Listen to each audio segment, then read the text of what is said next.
Hello friends, स्वागत है आपका हमारे लीगल चैनल में। मैं हूं एडवोकेट सनी शर्मा। और दोस्तों, आज सबसे पहले वीडियो शुरू करने से पहले आपको एक बात बताता हूं कि यहां पर बहुत ज्यादा ठंड हो रही है। कल से बारिश हो रही है, अभी भी बारिश हो रही है, बहुत भयंकर ठंड पड़ रही है। आप लोगों के यहाँ मौसम का हाल कैसा है जरूर बताइएगा कमेंट में। जान के अच्छा लगता है कि भारत के अलग अलग क्षेत्रों में मौसम कैसा चल रहा है। बाकी दोस्तों, आपके यहाँ क्या चल रहा है? मैट्रिमोनियल विवाद तो हर जगह चल रहे हैं, हर राज्य में, हर क्षेत्र में सेम ही चल रहे हैं। हर मामले में सब कुछ वही होता है, केवल नाम बदल जाते हैं। वही काउंसलिंग, वही सारे केसेज, वही सब कुछ। और दोस्तों, कुछ समय के बाद दोनों ही पार्टीज को महसूस भी हो जाता है कि हम एक गलत चीज में पड़ गए हैं। लेकिन तब होता क्या, जब चिड़िया चुग गई खेत। तो इसलिए ये पहले से आप लोगों को सोचना है, किसी को भी गलतफहमी नहीं पालनी चाहिए। दोनों ही पक्षकारों में से किसी को भी ज्यादा एटीट्यूड में नहीं रहना चाहिए। किसी को भी यह नहीं मानना चाहिए कि मैं इसकी लंका लगा दूंगा। ऐसा कुछ भी नहीं है दोस्तों। हर एक आदमी अपने आप में सक्षम है। आप 5 लोगों को जानते हैं तो दूसरी पार्टी भी 5 लोगों को जानती है। आपके 10 रिसोर्सेज हैं तो दूसरी पार्टी के भी आज के समय पे 10 रिसोर्सेज हैं। हर एक आदमी कहीं ना कहीं आज के समय कनेक्टेड है ही। तो इसलिए किसी भी प्रकार का घमंड, किसी भी प्रकार का एटीट्यूड कोई भी पार्टी अपने दिमाग में ना पाले। क्योंकि जो भी मामले गड़बड़ होते हैं वो पूरी तरह से आपके एटीट्यूड, आपके घमंड, आपके ईगो की वजह से होते हैं कि मैं सामने वाले का इतना बुरा कर सकता हूं।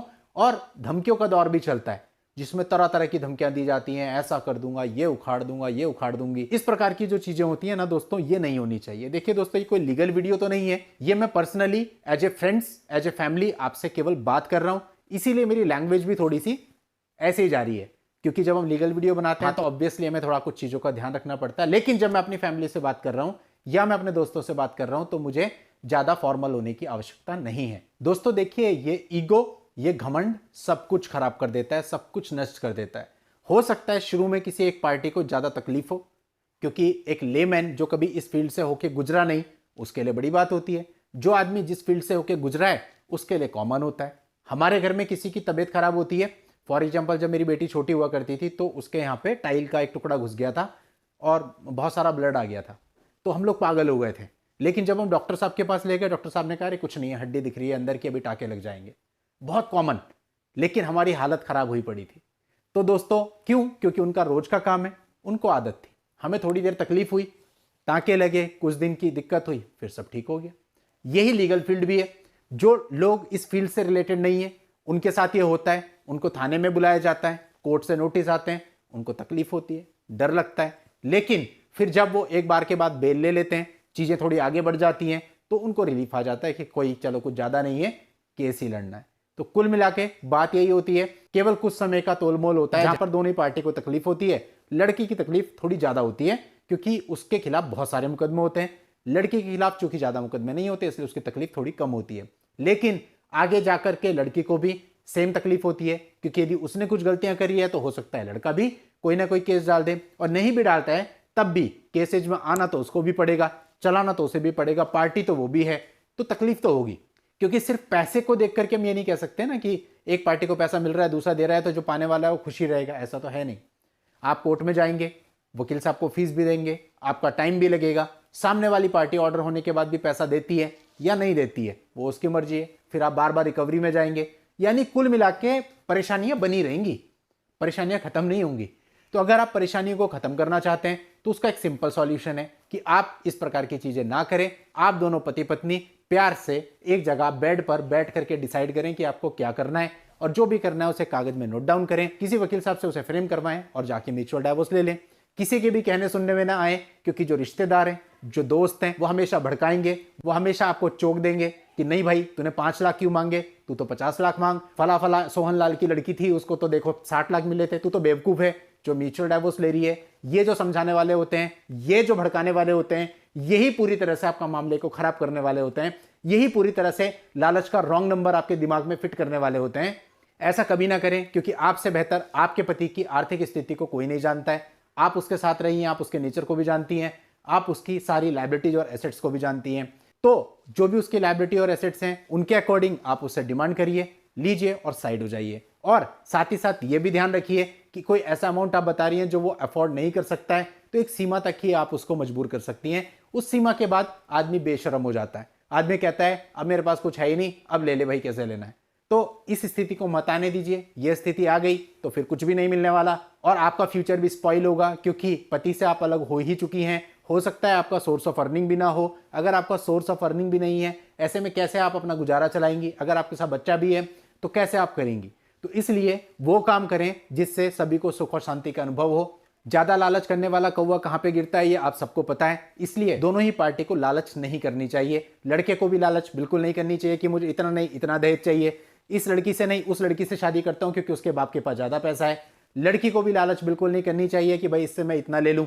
जितना आपके हक का बनता है उतना लीजिए, और लड़के को भी चाहिए जितना उसके हक का बनता है आराम से दीजिए, खत्म कीजिए, अपना जीवन जिए, और आगे दोबारा विवाह में पड़ने से पहले 1000 बार कम से कम सोचें कि जाना है या नहीं जाना है, या अकेले रहना है, मस्त रहना है। यह पूरी तरह से आपका निर्णय है, इस पर मैं कुछ नहीं बोलूंगा, कोई कमेंट और टिप्पणी नहीं करूंगा। अगर आप दोनों की अच्छी बनती है तो चलते चलते कट जाए रास्ते, पता भी नहीं चलता जीवन कैसे गुजर रहा है, कैसे निकल रहा है। और अगर आपकी नहीं बन रही है तो फिर ऐसे में एक एक पल एक दूसरे के साथ निभाना संघर्ष बन जाता है, बड़ा मुश्किल हो जाता है। लेकिन दोस्तों, इसको संघर्ष बनाना है या इंजॉयमेंट बनाना है, ये पूरे तरह से आपके हाथ में है, आपके ऊपर है, आपकी मेंटेलिटी पे है, आपकी प्रायोरिटीज पे है। आप किस चीज को प्रायोरिटी देते हैं?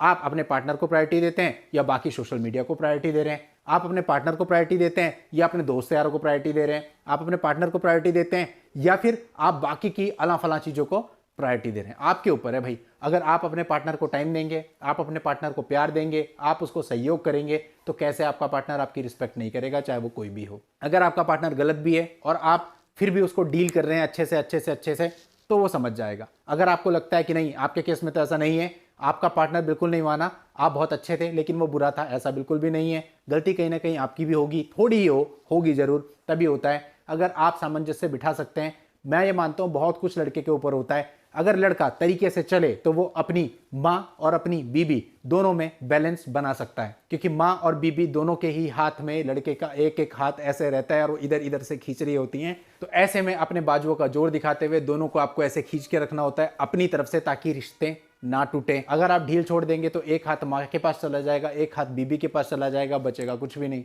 तो पति और पत्नी के साथ साथ सास और बहू की कुंडलियां मिलानी बड़ी ही आवश्यक है। अगर उनकी कुंडलियां मिल जाती हैं तो फिर आपकी ना भी मिले तो चलेगा। मेरी शादी बिना कुंडली मिलाए हुई थी। बहुत लोग कहते थे मेरे घर वाले कि भाई तुम मांगलिक हो, पर मुझे नहीं पता मैं था या नहीं था, क्योंकि मैंने तो अपनी कुंडली नहीं मिलाई, एवं ही शादी कर ली। और शादी में पैसा भी खर्च नहीं करा, वो सारा का सारा पैसा अपनी सेविंग के लिए रख लिया, ताकि वो अपने काम आए, अपने बच्चों के काम आए, अपने माँ बाप के काम आए।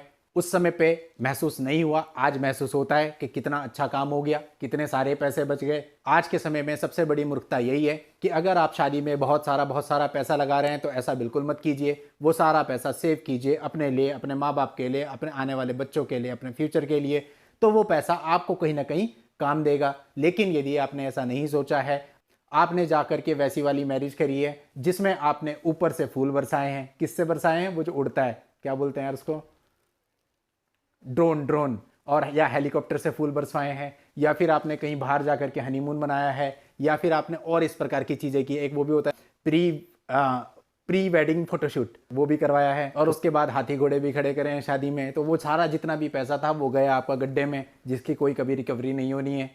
तो झूठी शान झूठी शौकत से बाहर आइए, सिंपल शादी कीजिए, सिंपल मैरिज कीजिए। कम से कम कल को मैरिज बिगड़ती है तो कुछ तो आपको लगेगा कि कुछ मैंने अच्छा काम सोच विचार से किया है, वरना तो इज्जत के साथ, सुख चैन के साथ, शांति के साथ पैसा भी आपका जाएगा और आपको बहुत ही बुरा अनुभव होगा। इस बुरे अनुभव से बचने के लिए आप लोगों के लिए बहुत ही जरूरी है कि आप अपनी ईगो से बिल्कुल दूर रहें। यदि आदमी ईगो, अहंकार, घमंड इसको कंट्रोल में कर ले तो उसके सारे ही रिश्ते सुधर जाते हैं। और साथ ही बात आपको यह भी ध्यान रखनी है कि यदि आपकी माता की गलती हो तो आपको अपनी माता को समझाना है। जाहिर सी बात है, उन्हें डांट तो नहीं सकते, आपसे बड़ी हैं, पर समझा तो सकते ही हैं। अब इससे क्या होता है कि वाइफ को भी लगता है कि नहीं भाई ये मेरी केयर करता है, गलती उनकी थी तो उनको समझा दिया। अभी अगर आपकी वाइफ गलती करती है तो उसको भी आपको समझाना है। अब समझाने और चिल्लाने में फर्क होता है। आपने समझाया तो ठीक, आप चिल्लाओगे तो रिएक्शन आएगा।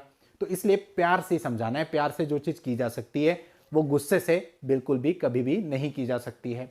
अगर मैं भी आपसे वीडियोज में गुस्से से बात करूं तो कितने लोग हैं जो मेरी वीडियोज को देखेंगे? तो इसलिए दोस्तों, हमें वही लोग पसंद आते हैं जो हमारे साथ अच्छा बिहेव करते हैं, अच्छे से बात करते हैं। तो यही चीज़ आप पर भी लागू होती है। यदि आप अपने मम्मी पापा को अच्छे से प्यार से समझाएंगे तो वो चीज़ों को समझेंगे।